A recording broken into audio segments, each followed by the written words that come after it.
Hi everybody, I'm Hedgehog. I've been around the theater community for a while, so many of you probably know me as the little girl who screams a lot.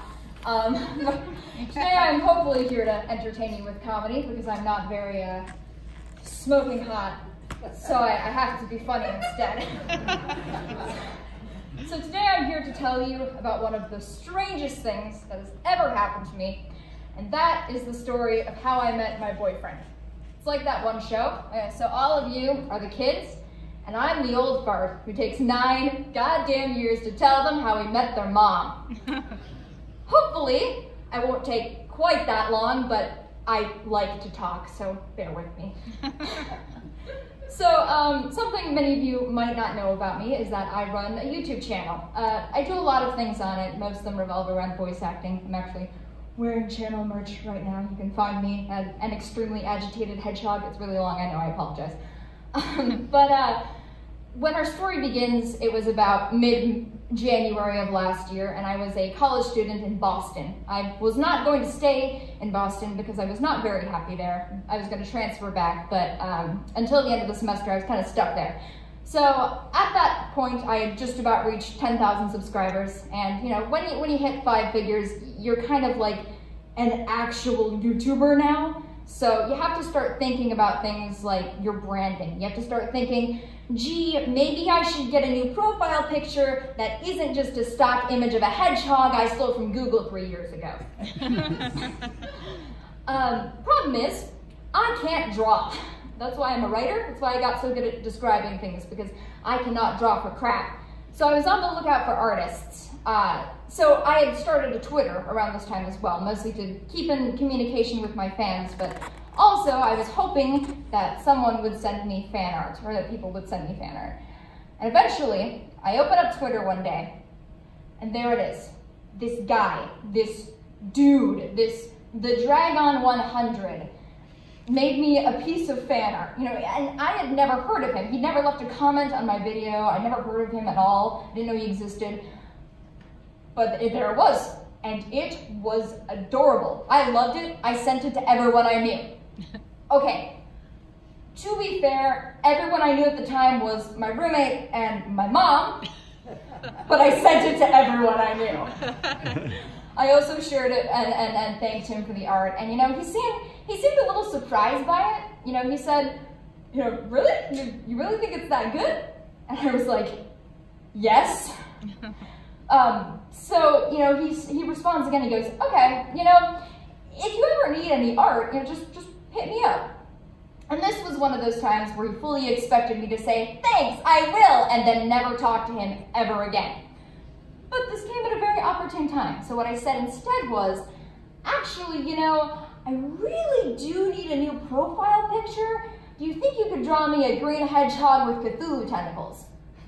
And he was like, sure. So I wait a week, and he sends it to me, and it is the ugliest thing I have ever seen in my life. It's this bright shade of putrid green. Its eyes just stare into my soul, but I loved it. And for the next 6 months, that was my profile picture until I sneakily got him to make me a new one. It was also the thumbnail for my first ever live stream. And for those of you who don't know what a live stream is, you know how when you're watching a news program, you're watching it at about like 2 seconds after the newscasters have said what they've said? Okay, it's like that, except that if people could respond to the news people with questions, comments, and snide remarks. So many snide remarks. People can also send me donations, and those show up in bright colors, so I'm sure to see them. So I didn't notice it the first week, mostly because there was this guy who donated about $180 in Japanese yen and then just like disappeared into the ether like some magical money-giving butterfly. But the second week, I noticed that this guy, this Dragon 100, was donating an awful lot of money to me. Like, it was mostly in small increments, like $5 each, but he kept doing it. About halfway through the stream, a user by the name of James Best, who will become very relevant later, asked if he was my sugar daddy.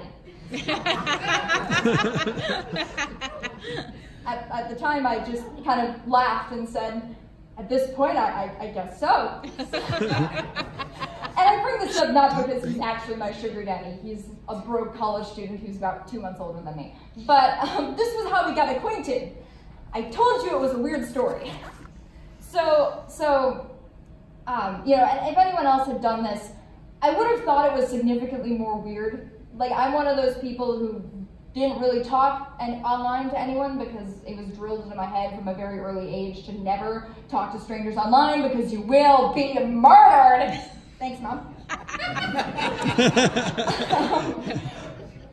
But you know, and in lieu of sounding like one of those girls from the documentaries who get like human trafficked but you don't feel bad because like they were very, very stupid, I kind of already trusted him. Like, I don't know what it was. He just seemed very cool and very honest, and I have good gut feelings, so, and I trust them. So, you know, I didn't think it was super weird when about a month later I get a message from him on Twitter. And throughout our bizarre sort of correspondence through donation messages and me responding on my live streams, I found out at one point that he was also a college student in Boston. Fun fact, we lived less than a mile away from each other that whole year. A fact which frustrates me to no end.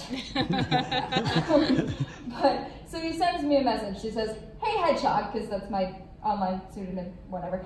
"Hey Hedgehog, so I know you're leaving Boston soon and probably never coming back, so I was wondering if maybe you wanted to meet up before then." And immediately, this incredibly vivid image of me walking into a crowded cafe, seeing a tall, skinny skeleton man, I the type, shut up, stand up in the back and say, "Hey, Hedgehog." We would then meet in the middle of the crowd. He would sweep me up into his arms and we would passionately make out.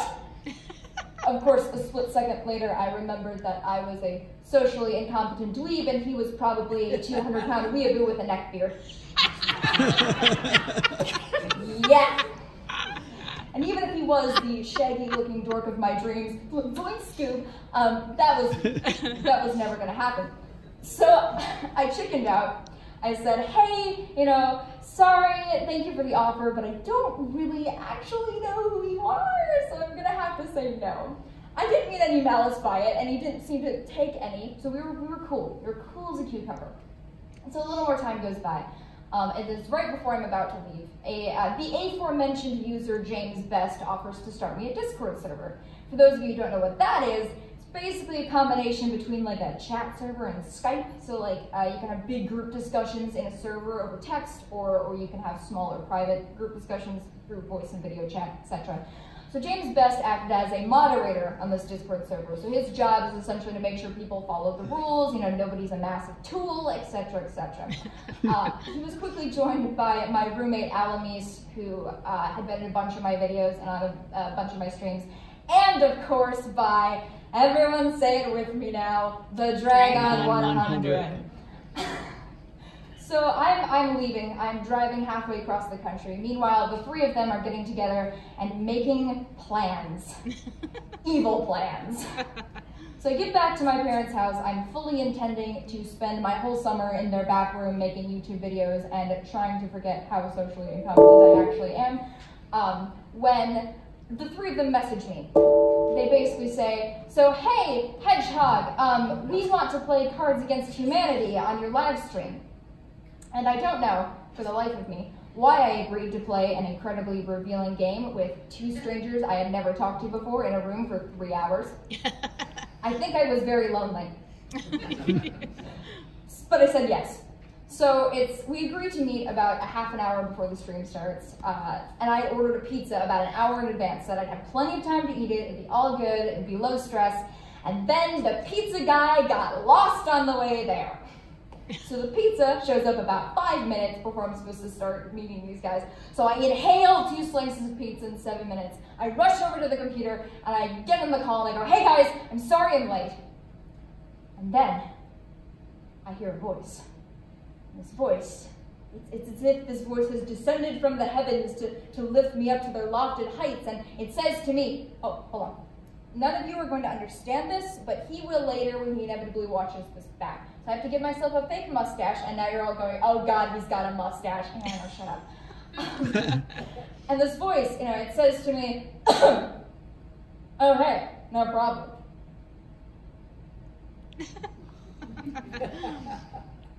I first confirm this is in fact Dragon.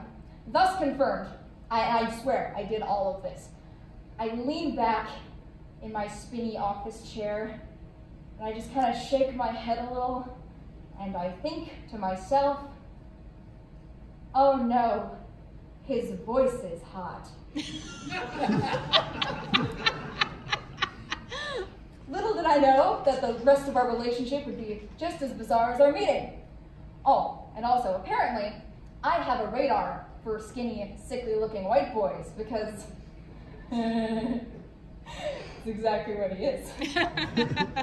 Thank you, everybody, so much, and I hope you enjoy the rest of the show.